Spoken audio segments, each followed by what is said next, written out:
Hay momentos que te marcan para siempre, momentos que no puedes olvidar aunque quieras.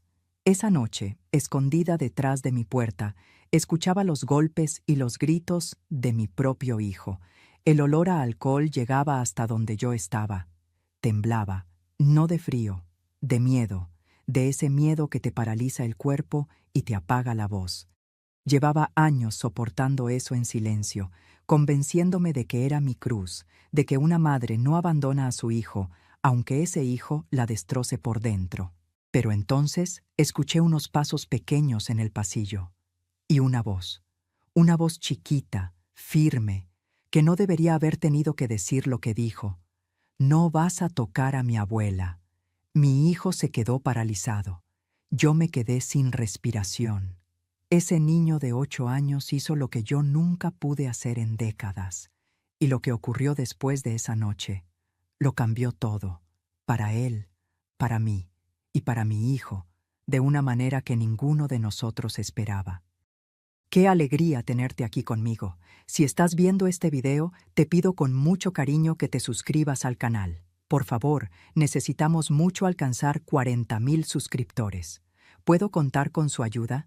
Estamos construyendo una comunidad hermosa de mujeres fuertes. Su presencia es muy importante y su apoyo es esencial para nuestro trabajo, para que sigamos contando historias como esta.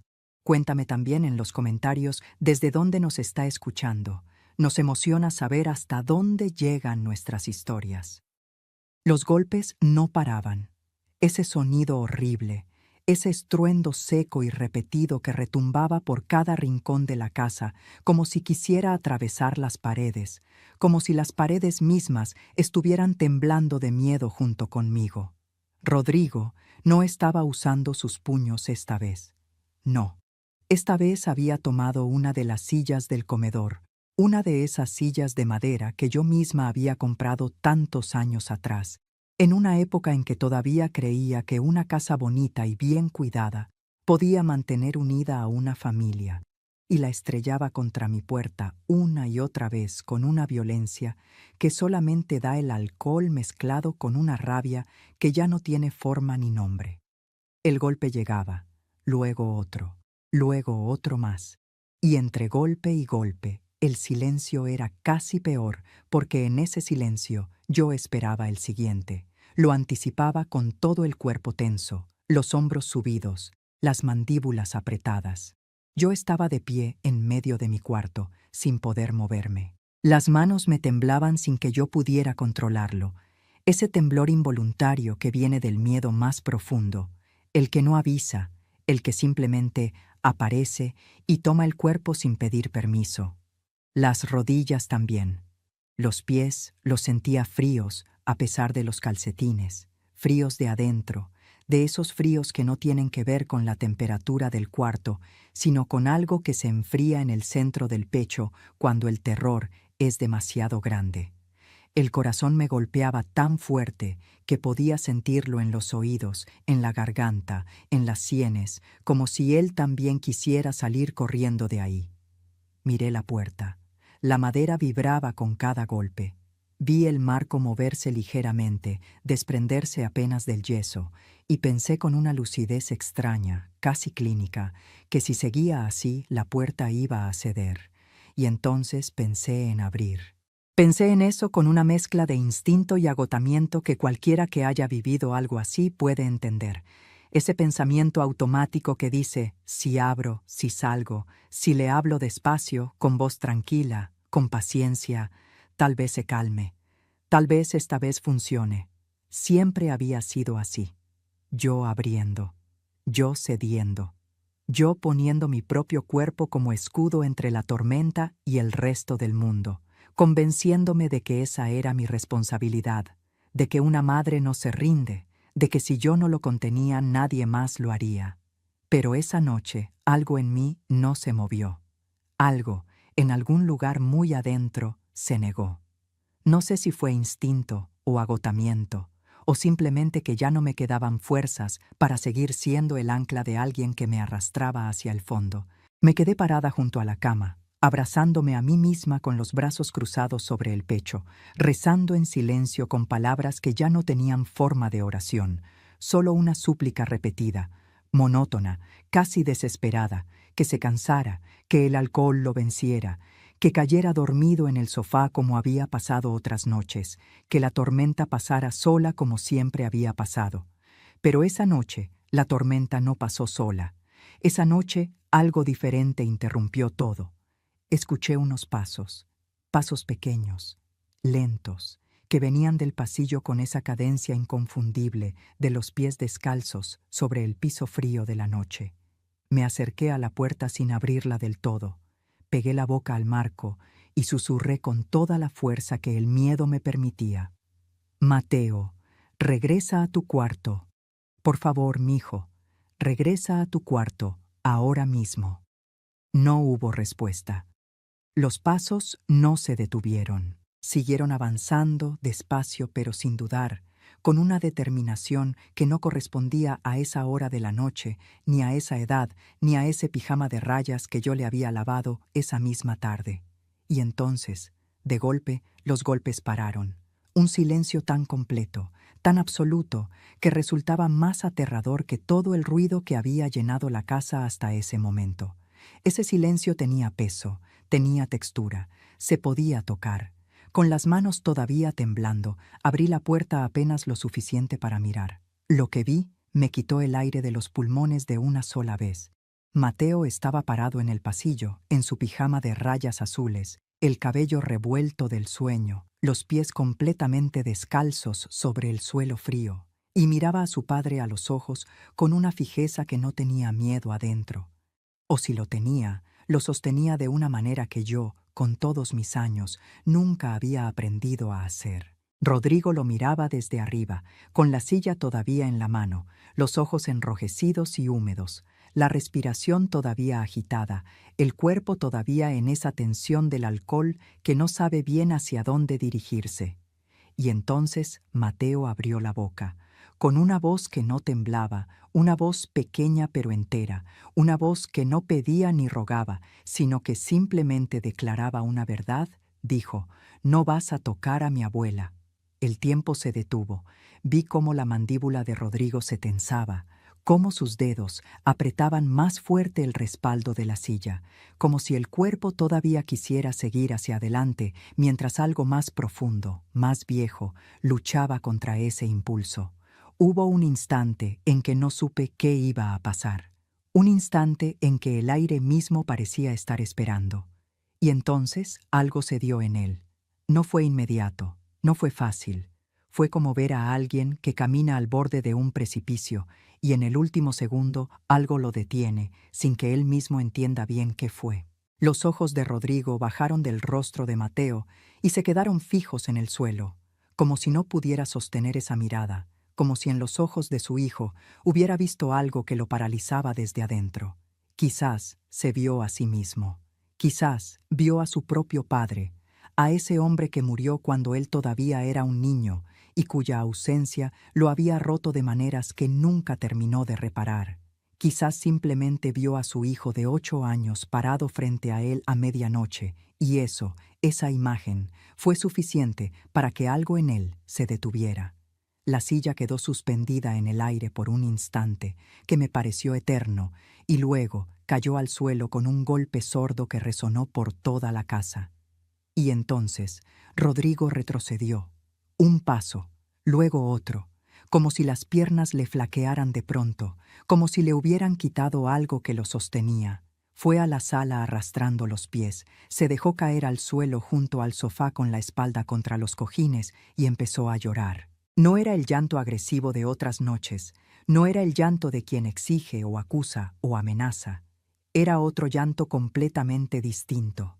Era el llanto roto, avergonzado, de alguien que acaba de verse de afuera y no reconoce lo que ve. Yo salí de mi cuarto despacio, con las piernas todavía flojas, y fui hasta donde estaba Mateo. Me agaché frente a él y lo abracé con toda la fuerza que me quedaba en el cuerpo, que no era mucha, pero era toda mía. Solo entonces noté que el pecho del niño subía y bajaba un poco más rápido de lo normal, que sus manos, cuando me rodearon la espalda, no estaban completamente quietas. Había tenido miedo. Por supuesto que había tenido miedo. Era un niño de 8 años, pero lo había hecho de todas formas. Me dijo bajito, con una voz que apenas llegaba: «Ya está, abuela, ya está». Y yo lloré sobre su hombro de niño sin poder parar. Lloré de alivio y de vergüenza y de dolor y de algo que no tenía nombre todavía, pero que era muy grande, porque en todos esos años, en todas esas noches largas y oscuras, llenas de heridas calladas y puertas que temblaban, nadie se había parado frente a la tormenta por mí. Nadie. Y el primero en hacerlo no había sido un adulto, no había sido una institución, ni una ley, ni una persona con poder. Había sido un niño de 8 años en pijama de rayas, con los pies descalzos y el corazón acelerado, que había salido de su cuarto a medianoche porque decidió que su abuela merecía que alguien se parara por ella. Esa noche, mientras Mateo dormía por fin y Rodrigo roncaba en el sofá todavía vestido con el olor a alcohol flotando en el aire de la sala, yo me senté en el borde de mi cama y me quedé mirando la oscuridad del cuarto. Y me permití una pregunta que nunca antes me había dejado formular, ni en voz alta ni en silencio. ¿Hasta cuándo? No lo sabía todavía, pero algo adentro de mí, algo muy viejo y muy cansado que llevaba demasiado tiempo esperando, empezaba a moverse. Por primera vez en muchos años, algo en mí no estaba dispuesta a quedarse quieta. ¿Alguna vez has estado en ese lugar donde el miedo se vuelve tan familiar que ya no sabes si estás asustada o simplemente acostumbrada? Sigue aquí conmigo, porque lo que vino después de esa noche iba a cambiar todo de maneras que yo todavía no podía imaginar. Me llamo Consuelo, tengo 66 años y soy viuda desde hace muchos años, desde que la muerte me quitó al único hombre que me hizo sentir que había un lugar en el mundo que era mío. Cuando mi esposo falleció, Rodrigo tenía apenas entre 10 y 12 años. Era todavía un niño, aunque ya empezaba a asomarse en él algo que quería ser hombre. Recuerdo sus ojos en el velorio, grandes, secos, asustados, de ese miedo que tienen los niños cuando enfrentan algo demasiado grande para su tamaño y no saben si se permite llorar. Me quedé sola con ese niño que de un día para otro se quedó sin padre, y cargué con todo lo que eso significa: ser el sustento, el consuelo, la presencia y la ausencia al mismo tiempo, estar en todas partes cuando en realidad una sola persona no puede estarlo. Trabajé con costura, con limpieza de casas ajenas, con lo que apareciera. Mis manos conocen lo que es levantarse antes de que amanezca el sol y acostarse cuando todos los demás llevan horas durmiendo. Mis rodillas conocen lo que es arrodillarse sobre pisos fríos de casas que no son tuyas para que el dinero de esa semana alcance. Le di a Rodrigo todo lo que pude dar. No fue mucho en términos de lo que el mundo llama riqueza, pero fue absolutamente todo lo que yo tenía.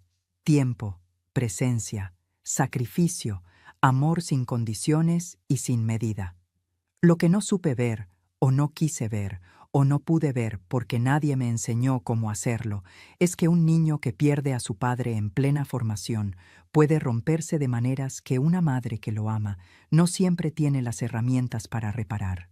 La herida de Rodrigo quedó abierta desde ese velorio, y yo no supe cerrarla porque nadie me enseñó cómo, y porque a veces las heridas más profundas son exactamente las que más se esconden. Rodrigo cambió, no de un día para otro, sino de esa manera lenta y silenciosa en que cambian las cosas que uno no quiere enfrentar, como cuando el agua entra por una gotera pequeña y uno la ve pero dice: mañana la arreglo, y un día el techo ya no tiene remedio. El alcohol apareció en su vida cuando ya era un joven, disfrazado de algo social, de algo que todos los muchachos de su edad hacían los fines de semana, y yo lo ignoré porque no quería que fuera cierto, porque reconocerlo significaba enfrentar algo que me desbordaba por completo. Cuando se casó, pensé que eso lo cambiaría, que tener una familia propia, Tener a Mateo sería el ancla que a mí no me había dejado ser. Por un tiempo incluso creí que así era. Pero la madre de Mateo, Lorena, era una mujer joven que no había crecido aprendiendo a soportar lo que yo aprendí a soportar, y no se lo reprocho, no tenía por qué haberlo aprendido, nadie debería tener que aprender eso. Un día Lorena se fue. Rodrigo me dijo que ella los había abandonado, que no quería a su hijo, que era una mujer sin corazón que había elegido su propia vida sin mirar atrás. Yo le creí. Era mi hijo. ¿Por qué no iba a creerle? Mateo se quedó conmigo, en mis brazos, y yo lo recibí como antes había recibido a Rodrigo, con todo lo que tenía, sin reservas, sin condiciones. Historia que se repite. Pensé muchas veces, sin terminar de entender qué significaba esa repetición. Nunca llamé a nadie para pedir ayuda. Nunca hablé con ninguna autoridad. Nunca fui a ninguna institución. Lo que me detuvo siempre fue una mezcla de cosas. La vergüenza, ese convencimiento antiguo de que los problemas de familia se resuelven en familia. El miedo, porque no sabía qué podía pasar si abría esa puerta. Y Mateo, siempre Mateo, porque si yo me iba, si me cansaba, si dejaba de aguantar, ¿qué sería de ese niño? Ese pensamiento era más fuerte que cualquier otro, más pesado que cualquier golpe. Así que me quedé, y serví, y callé, hasta aquella noche que ya les conté. ¿Pero crees que después de esa noche todo simplemente se calmó? ¿Que Rodrigo se despertó siendo otro hombre? Sigue escuchando, porque lo que pasó en los días que siguieron fue más de lo que yo esperaba. Si te está gustando esta historia, por favor, asegúrate que ya está suscrita al canal. Necesitamos mucho alcanzar 40,000 suscriptores. ¿Puedo contar con su apoyo a nuestro trabajo?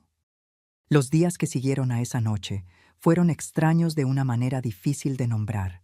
Rodrigo amaneció con resaca, con esa palidez grisácea y esos ojos hinchados que reconozco de tantas mañanas iguales. Pero también amaneció con algo más, una quietud diferente, una especie de peso silencioso que lo hacía moverse por la casa sin levantar la vista del suelo. No me habló de lo que había pasado. No pidió perdón. Eso era algo que había desaparecido en él junto con muchas otras cosas que antes lo hacían reconocible. Pero tampoco buscó pelea, tampoco exigió nada, tampoco me miró con esa expresión que a veces tenía y que me helaba la sangre antes de que abriera la boca. Actuaba como alguien que ha hecho algo que no puede deshacerse y que no sabe cómo vivir con eso todavía. Yo lo observaba desde mi distancia de siempre, desde ese lugar interno que uno aprende a habitar cuando lleva demasiado tiempo caminando sobre vidrio sin querer hacer ruido. Cocinaba, limpiaba, hacía las cosas de todos los días con esa automaticidad que me había salvado muchas veces de quedarme pensando demasiado en lo que no podía cambiar. Pero dentro de mí algo estaba diferente también. Algo que todavía no tenía nombre, pero que se sentía como una grieta nueva, como cuando el yeso de una pared empieza a separarse y uno sabe que debajo hay algo que tarde o temprano va a salir. Y entonces observaba a Mateo. Lo observaba mucho esos días, más de lo normal, con esa atención de abuela que quiere asegurarse de que el niño está bien, pero que también tiene miedo de lo que puede encontrar si mira demasiado de cerca.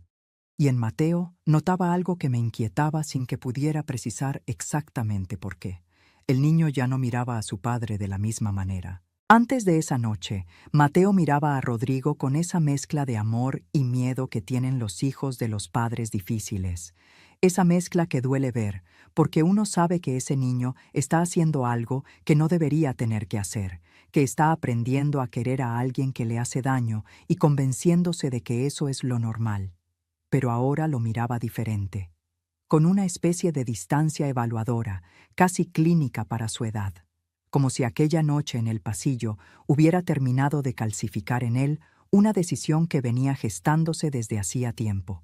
Yo quería hablar con él, quería sentarme a su lado y preguntarle cómo estaba, qué pensaba, qué sentía, pero no sabía cómo empezar esa conversación. ¿Cómo le dices a un niño que lo que vivió no era normal sin confirmarle que la única familia que conoce está rota? ¿Cómo le agradeces algo que nunca debió haber tenido que hacer? Debo decir también que Mateo, hasta esa noche, no había dado señales externas que alertaran a nadie fuera de casa. Era buen alumno, tranquilo, reservado, no peleaba con los compañeros, no llegaba llorando de la escuela, no había llamado la atención de ningún maestro hasta ese momento. Eso era parte de lo que me hacía sentir que todo podía seguir contenido dentro de estas paredes, que nadie necesitaba saber lo que pasaba adentro. Los niños que crecen en casas difíciles a veces aprenden muy temprano a parecer bien cuando no lo están.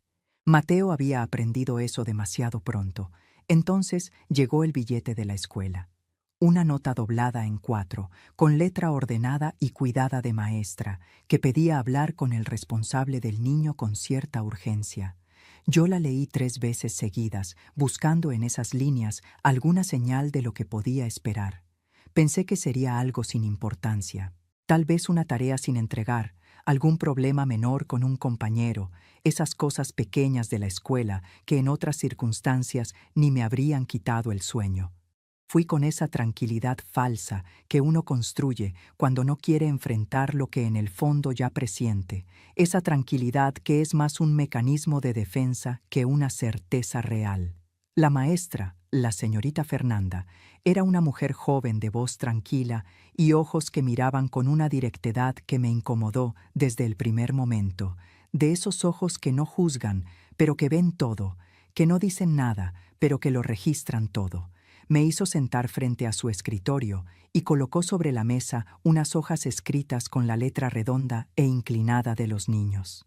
Me dijo que Mateo había escrito una redacción, que el tema había sido libre, que cada niño podía escribir sobre lo que quisiera y que Mateo había elegido escribir sobre algo que llamó el día más valiente de mi vida. La señorita Fernanda me aclaró que Mateo nunca antes había dicho nada, que siempre había sido un alumno sin problemas visibles, callado, aplicado, que nunca llamaba la atención por razones difíciles, que esta redacción había sido la primera vez que algo de lo que vivía en casa se asomaba hacia afuera. Me dijo que quería leerme algunos fragmentos. Yo asentí, sin saber todavía el peso de lo que estaba a punto de caerme encima. La señorita Fernanda comenzó a leer en voz alta y yo escuché, con una sensación creciente de irrealidad, cómo mi nieto describía esa noche con detalle y claridad. Los golpes, la silla, el olor a alcohol que llegaba por debajo de las puertas, la voz de su abuela pidiéndole que volviera a su cuarto, sus propios pasos en el pasillo, la decisión que tomó en esos segundos, lo que le dijo a su padre. La señorita Fernanda leyó con voz pareja, profesional, pero cuando levantó los ojos del papel para mirarme, lo que vi en su mirada no era juicio. Era preocupación genuina, esa preocupación que tienen las personas que trabajan con niños y que saben reconocer cuando un niño está cargando algo demasiado pesado para sus años. Yo no pude hacer nada para evitar las lágrimas. Se me escaparon sin permiso, sin anuncio, cayeron sobre mis manos apoyadas en las rodillas, y yo las miré como si fueran de otra persona, como si ese llanto no fuera mío, sino de alguien que estaba sentado en mi lugar, viviendo lo que yo no podía terminar de procesar. La señorita Fernanda me preguntó directamente, con calma pero sin rodeos, con la firmeza amable de alguien que ya ha hecho esta pregunta muchas veces y sabe que la respuesta honesta no siempre llega a la primera. ¿La situación en casa es segura? Y yo hice lo que había hecho toda mi vida. Antes de que mi mente pudiera tomar una decisión consciente, antes de que yo pudiera elegir, las palabras salieron solas, entrenadas por décadas de práctica y de miedo. Dije que sí, que había sido un mal momento aislado, que ya estaba resuelto, que Rodrigo estaba pasando por una época difícil, pero que las cosas iban a mejorar. Las palabras me salieron con una fluidez que me asustó cuando las escuché en mi propia voz, porque sonaban convincentes incluso para mí. Fue entonces cuando la señorita Fernanda pidió que llamaran a Mateo. El niño entró al salón, me vio, me saludó con una sonrisa pequeña y serena que me partió el corazón, y se sentó en la silla junto a mí con la naturalidad de quien no sabe que está a punto de cambiar el curso de varias vidas. La maestra le preguntó, con mucha delicadeza, si podía contarle cómo estaban las cosas en casa. Y Mateo habló, sin llorar, sin dramatizar, sin buscar mi mirada para ver si decía demasiado. Habló con esa voz tranquila y esa claridad desconcertante que ya me había sorprendido en el pasillo, como alguien que ha decidido decir la verdad y ya no necesita permiso para hacerlo. Contó situaciones. Describió episodios con palabras de niño, pero con una precisión que me hizo sentir que el suelo se movía debajo de mis pies. Yo lo escuché y sentí algo que no sé bien cómo describir: vergüenza, alivio, dolor y una especie de gratitud terrible hacia ese niño que estaba haciendo lo que yo no había tenido el valor de hacer. Porque escuchar tu propia historia en la voz de alguien que la vivió junto a ti, en la voz pequeña de un niño que no merecía haber tenido que vivirla, es una de las experiencias más devastadoras que puede atravesar una persona. La señorita Fernanda nos explicó con cuidado, con una delicadeza que le agradezco todavía, que la escuela estaba legalmente obligada a reportar lo que Mateo había contado, que vendría una trabajadora social a hacer una visita al hogar, que no era un castigo ni una acusación, que era un proceso diseñado para proteger al niño. Yo salí de esa escuela con las piernas flojas y el corazón dividido de una manera que nunca había sentido tan claramente. Alivio, porque algo por fin se estaba moviendo, porque ya no era solo mi silencio el que sostenía todo ese peso. Y terror, porque no sabía hacia dónde se movía ese algo, ni qué significaría para Mateo, ni qué haría Rodrigo cuando se enterara. ¿Imaginas lo que sentí cuando llegué a casa y vi a Rodrigo sentado en la sala, sin saber todavía lo que estaba por venir? ¿Qué crees que pasó cuando se enteró de que su propio hijo había roto el silencio? No te vayas, porque la presión que vino después fue diferente a todo lo que yo había vivido hasta entonces. La trabajadora social llegó una mañana en que Rodrigo estaba, por coincidencia que yo no supe si celebrar o temer, completamente sobrio. La noche anterior me había dicho con una calma que me resultó más alarmante que cualquiera de sus gritos: «Mañana viene alguien de la escuela. Más le vale a todos que todo salga bien». Yo entendí sin necesidad de más palabras lo que esa frase significaba. Era una advertencia envuelta en serenidad, de esas advertencias que duelen más que las que vienen con voces alzadas porque dejan menos espacio para malentendidos. Rodrigo se había duchado esa mañana, se había afeitado, se había puesto ropa limpia. Había recogido la sala con una eficiencia que rara vez le veía en los días normales. Cuando llegó la trabajadora social, una mujer de voz amable y mirada atenta que se presentó como Graciela, él la recibió en la puerta con una sonrisa que yo reconocí de muchos años atrás, esa sonrisa que aparecía cuando quería causar buena impresión, cuando todavía era capaz de mostrar la versión de sí mismo que el alcohol todavía no había podido borrar del todo. Le mostró la casa con orgullo, habló de Mateo con ternura y detalle. Dijo que era un niño muy sensible y creativo, que a veces los niños sensibles tienen mucha imaginación y mezclan las cosas, que había sido un periodo de estrés, pero que ya todo estaba tranquilo.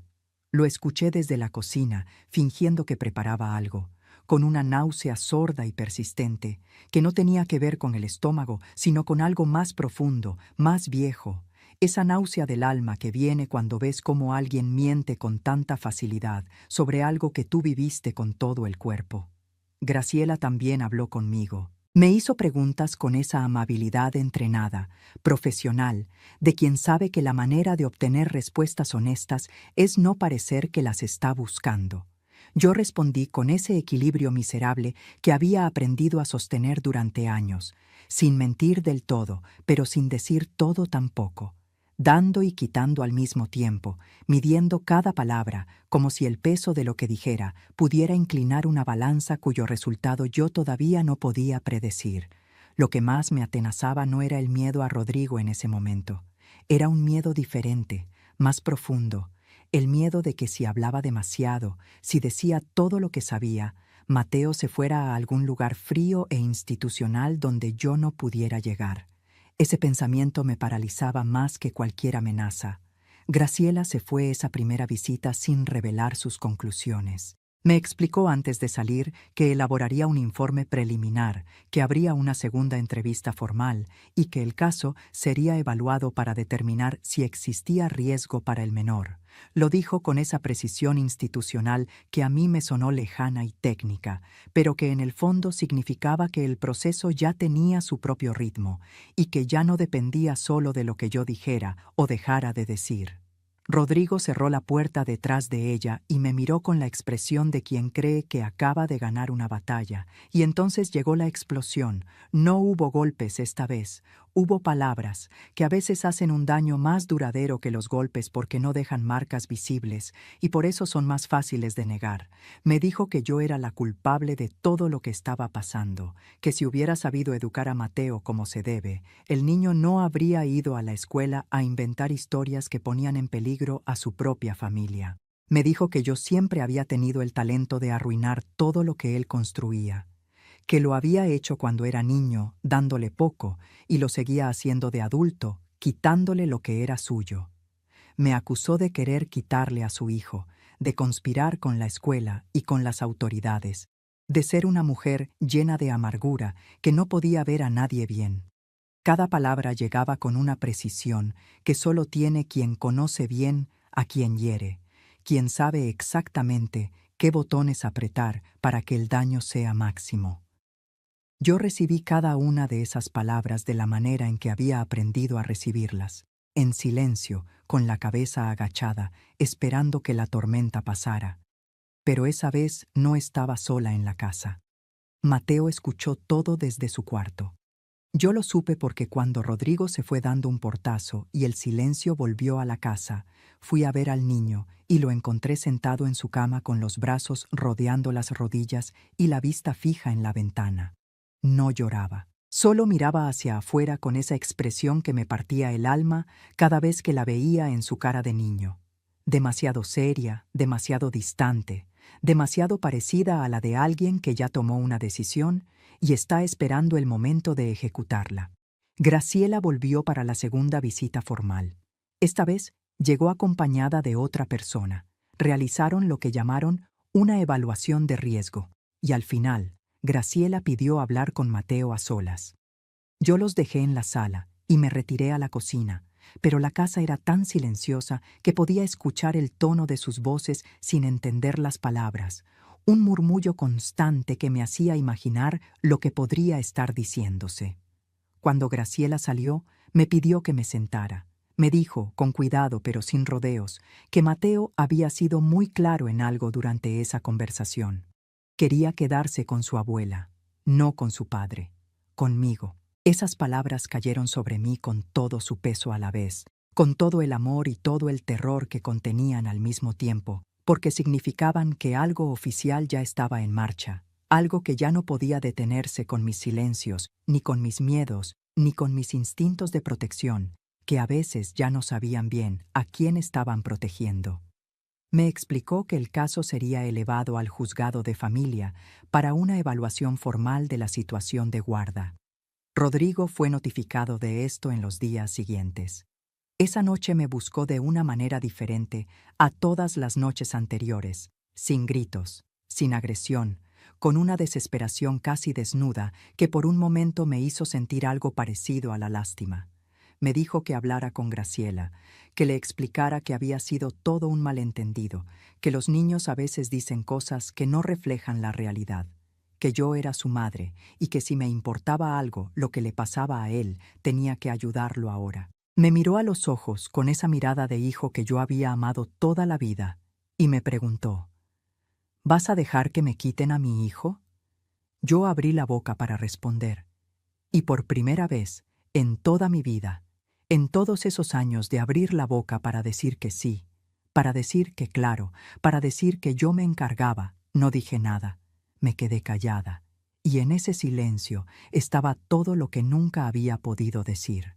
¿Alguna vez has sentido que proteger a alguien se convierte, sin que te des cuenta, en hacerle daño a otro? Cuéntame en los comentarios, quiero leerte, porque a veces compartir eso ayuda más de lo que creemos. Y quédate, porque lo que Graciela me reveló en su siguiente visita Iba a demoler todo lo que yo creía saber sobre mi propia historia. Hay verdades que llegan tarde, demasiado tarde, verdades que cuando finalmente te alcanzan, te obligan a caminar hacia atrás por todos los años que viviste, buscando el momento exacto en que deberías haber visto lo que no quisiste ver, o no supiste ver, o simplemente no te dejaron ver. Graciela llegó una mañana con una carpeta bajo el brazo y una expresión que yo no le había visto antes. No era la amabilidad profesional que había traído en sus visitas anteriores. Era algo más serio, más cauto, como quien sabe que lo que está a punto de decir va a cambiar algo que no podrá volver a su lugar una vez dicho. Me pidió que me sentara. Yo me senté. Me dijo que durante el proceso habían revisado documentación relacionada con la situación de Mateo y que en esa revisión habían encontrado algo que necesitaba contarme directamente. Yo asentí sin saber todavía que estaba a punto de escuchar algo que haría que todos los años anteriores se reorganizaran frente a mis ojos de una manera completamente diferente. La madre de Mateo, Lorena, no había desaparecido de la vida de su hijo por voluntad propia. Graciela me lo dijo con cuidado, eligiendo las palabras con precisión, dejando espacio entre una frase y la siguiente para que yo pudiera procesar. Lorena había intentado recuperar a su hijo. Había iniciado un proceso legal. Había presentado documentos ante instancias oficiales, había comparecido, había insistido, había peleado desde la distancia de la única manera que podía hacerlo, por las vías formales, con papeles, con abogados, con la maquinaria lenta y frustrante de la justicia. Sin embargo, el proceso se había trabado de maneras que resultaban difíciles de explicar desde afuera. Rodrigo había cambiado de domicilio sin notificarlo formalmente a las autoridades, dificultando la localización oficial de Mateo. Cuando las notificaciones llegaban, él las recibía y las destruía. Alegaba ante cualquiera que preguntara que Lorena había abandonado el hogar voluntariamente, que no había interés de su parte en el niño, construyendo una versión que resultaba difícil de desmentir sin acceso directo a la criatura. El proceso de Lorena había quedado paralizado entre papeles, domicilios incorrectos, declaraciones contradictorias y la imposibilidad de hacer valer sus derechos desde lejos sin que nadie del entorno confirmara su versión.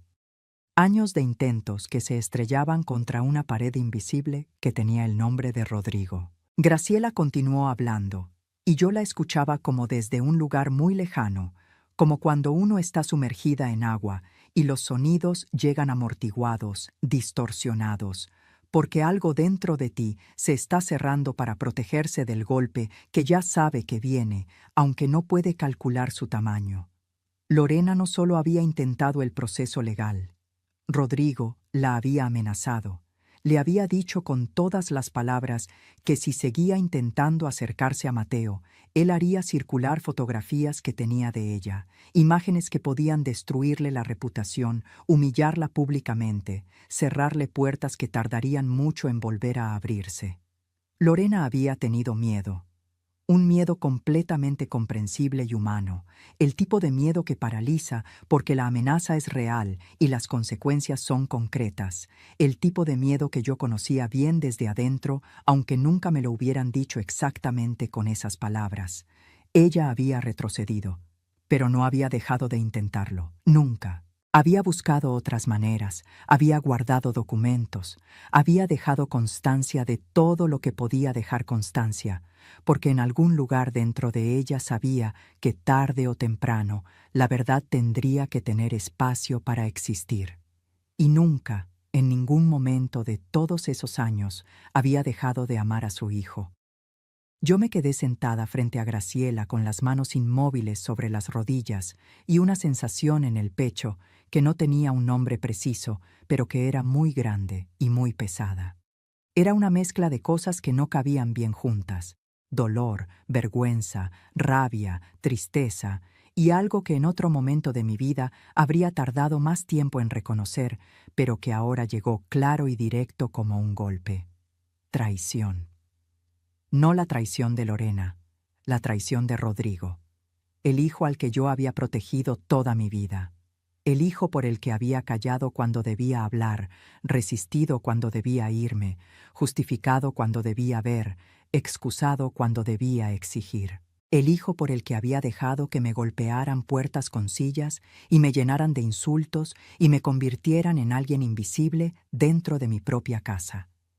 Ese hijo había usado a la madre de su hijo como blanco de sus amenazas y me había usado a mí como testigo involuntaria de una mentira que duró años. Graciela me dijo también, y esto lo dijo mirándome directamente a los ojos, que Lorena era una mujer trabajadora, que tenía empleo estable, una casa pequeña pero propia, que había rehecho su vida con esfuerzo pero sin olvidar nunca a Mateo. Que cada cosa que Rodrigo me había dicho sobre ella, cada adjetivo, cada acusación, cada historia que me había contado para explicar su ausencia, era mentira. Yo pensé en todas las veces que había escuchado a Rodrigo hablar de Lorena y había asentido. Pensé en todas las veces que había mirado a Mateo dormir y había pensado con una mezcla de amor y tristeza que ese niño tenía una madre que no lo quería. Pensé en el niño creciendo sin su madre por las amenazas de su padre, y yo sin saberlo, siendo parte involuntaria de esa arquitectura de mentiras, siendo el escenario donde todo eso se sostenía. Entonces tomé la decisión que Graciela quizás no esperaba. Le pregunté si tenía alguna manera de facilitarme el contacto con Lorena. Hubo un silencio. Graciela me miró con esos ojos que lo veían todo y me dijo que sí, que podía dármelo. Esa tarde, sola en mi cuarto, la decisión ya tomada, pero el cuerpo todavía lleno de dudas, tomé el teléfono entre las manos y lo sostuve durante mucho tiempo sin marcar.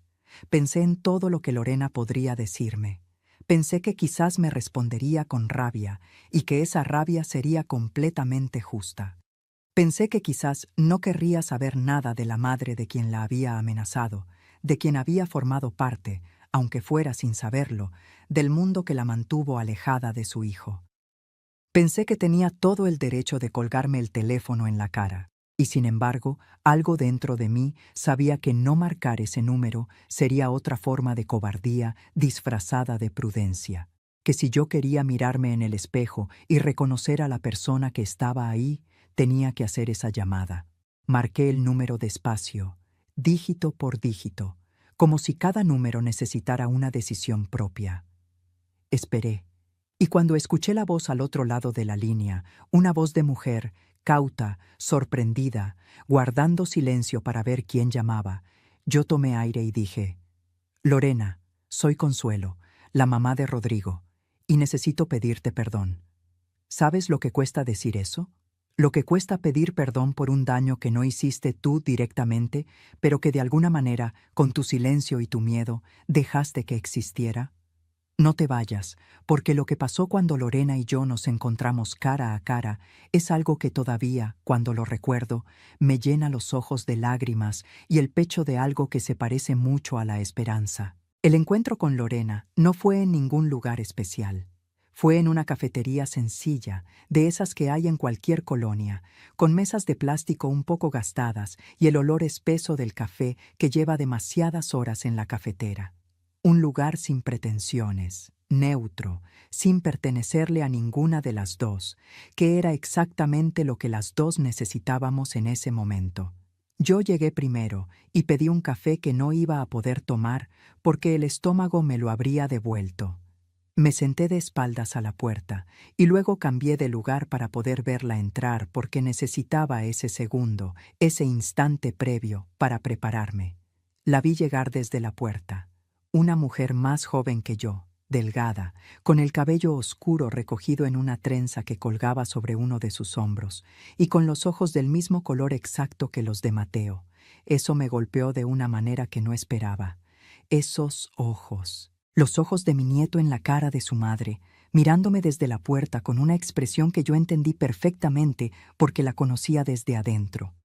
Era la expresión de quien no sabe si lo que está a punto de pasar le va a hacer bien o le va a hacer daño, pero viene de todas formas porque ya no tiene más opción que la verdad. Se sentó frente a mí. Nos miramos durante un momento que fue más largo de lo que parece en el recuerdo. Y entonces algo extraño e inesperado pasó. Las dos abrimos la boca al mismo tiempo, con las mismas palabras exactas, preguntando por Mateo. Las dos nos reímos, una risa breve, casi absurda, completamente fuera de lugar en medio de todo ese dolor, pero real. Y esa risa fue el comienzo de algo que yo no hubiera sabido predecir. Lorena me contó su versión de los años que yo no había conocido. No con rencor hacia mí, porque ella entendía que yo no había sabido, pero sí con el peso específico y honesto de quien ha cargado una injusticia durante demasiado tiempo y finalmente tiene la oportunidad de ponerle palabras frente a alguien que puede escucharlas. Me contó cómo había amado a su hijo desde la distancia impuesta, cómo había guardado cosas para él, dibujos que hacía pensando en él, cartas que escribía sin tener a dónde mandarlas, cómo había pensado en él cada día sin excepción, sin saltarse uno solo, cómo cada vez que intentaba acercarse algo se lo impedía, y ella, con el miedo de las amenazas de Rodrigo encima, había tenido que aprender a amar desde donde no podía verse. Yo la escuché sin interrumpirla. Escuché todo. Y me quedé con esa verdad dentro, con el peso de años de una injusticia que yo no había cometido, pero que de alguna manera había sostenido sin querer. Le conté también mi versión. Le hablé de las noches de miedo, de ese peso que uno carga cuando ha aprendido a callar tanto que ya no distingue bien entre la elección y la resignación.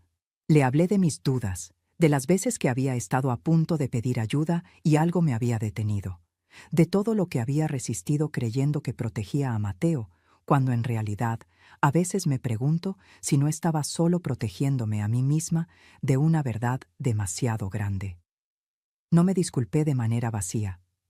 Me disculpé con el peso de quien sabe que sus silencios tuvieron consecuencias reales en la vida de una persona inocente que no merecía lo que le tocó vivir. Lorena me escuchó con atención y sin interrumpirme tampoco. Y al final, cuando yo ya no tenía más palabras, me dijo algo que no esperaba y que me llevaré conmigo el tiempo que me quede de vida. No la culpo, Consuelo. A las dos nos mintió el mismo hombre. En el proceso judicial, tomé la decisión que sabía que Rodrigo nunca me perdonaría, pero que era la única que podía tomar si quería seguir mirándome en el espejo, sin sentir que le fallaba a ese niño que se había parado en el pasillo a defenderme. Declaré a favor de Lorena. Conté todo lo que sabía, todo lo que había visto, todo lo que había callado durante tantos años. No para destruir a mi hijo, no con ese ánimo, sino porque Mateo merecía la verdad, porque ese niño que había caminado descalzo por el pasillo a medianoche para pararse frente a su padre, merecía que alguien hiciera por él lo mismo que él había hecho por mí. Pararse, sin miedo, con la voz firme, aunque por dentro temblara. Le pedí al juez que considerara una guarda compartida entre Lorena y yo, para que Mateo no tuviera que perder a ninguna de las dos mujeres que lo amaban de maneras distintas, pero igualmente reales. El juez escuchó todo. Revisó los documentos, las declaraciones, las pruebas que Lorena había estado guardando con paciencia durante años. Y concedió lo que yo había pedido. Mateo viviría principalmente con su madre, en ese hogar estable que Lorena había construido sola con esfuerzo, pero pasaría tiempo conmigo de manera regular, en mis brazos, en mi cocina, en esa casa que de pronto se sentía distinta porque ya no tenía que sostener el peso del miedo dentro de sus paredes. Rodrigo perdió la guarda. Fue derivado a un programa de tratamiento obligatorio para su dependencia, algo que yo había necesitado durante años y nunca había tenido el valor ni los medios de exigir. El día que recibió la notificación de la decisión judicial, yo estaba en la sala. Lo vi leer el papel con esa lentitud de quien no quiere terminar de entender lo que dice. Luego lo dobló. Lo colocó sobre la mesa con cuidado, como si fuera algo frágil, y se quedó sentado en silencio durante un tiempo que me pareció muy largo, con los codos sobre las rodillas y la cabeza entre las manos. No hubo gritos, no hubo amenazas, solo ese silencio roto de alguien que ha llegado al fondo de algo y ya no tiene fuerzas para pelear contra ello. En ese momento lo vi, por un instante breve y doloroso, como el niño que había sido. El niño que perdió a su padre siendo pequeño y nunca encontró la manera de sobrevivir a eso sin hacerle daño a todo lo que tenía cerca. No sé qué será de él. Esa incertidumbre todavía me duele cuando la dejo entrar, porque uno no deja de querer a sus hijos, aunque le hayan roto el corazón, de maneras que uno no sabía que el corazón podía romperse. Pero ya no podía seguir siendo el ancla que lo hundía junto con ella. El día que Mateo se enteró de que iría a vivir con su madre, fue un día de muchas cosas a la vez. Lloró. Lloró de una manera que me rompió el alma de adentro hacia afuera, pero era un llanto mezclado y complejo, de esos que tienen adentro tanto miedo, como alivio, como esperanza, de esos que suenan a algo que se abre más que a algo que se cierra. Antes de salir me buscó.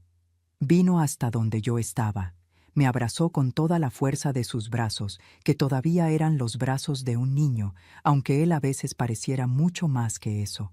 Lo abracé de vuelta con todo lo que tenía. Olí su cabello. Memoricé el peso exacto de ese abrazo porque sabía que lo iba a necesitar en las noches difíciles que vendrían, en esas noches donde la casa iba a estar callada de una manera nueva y yo todavía iba a estar aprendiendo qué hacer con tanto silencio sin miedo. Sentí que sus hombros se sacudían un poco todavía, que el llanto no había terminado del todo, que debajo de toda esa valentía que le había visto en el pasillo, seguía siendo un niño que tenía miedo y que estaba confundido, y que amaba a su abuela y a su madre, y que no entendía del todo por qué el mundo había tenido que ser tan complicado para él desde tan pequeño.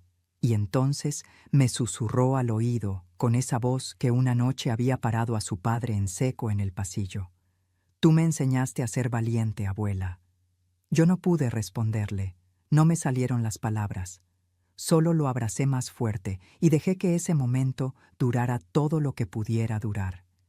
Esa noche, después de que se fue, me acosté en mi cama y esperé. Esperé ese miedo de siempre, el que había compartido cama conmigo durante tantos años que ya se sentía parte del colchón, parte de la oscuridad del cuarto, parte del aire que respiraba antes de dormir. Y el miedo no llegó. Dormí.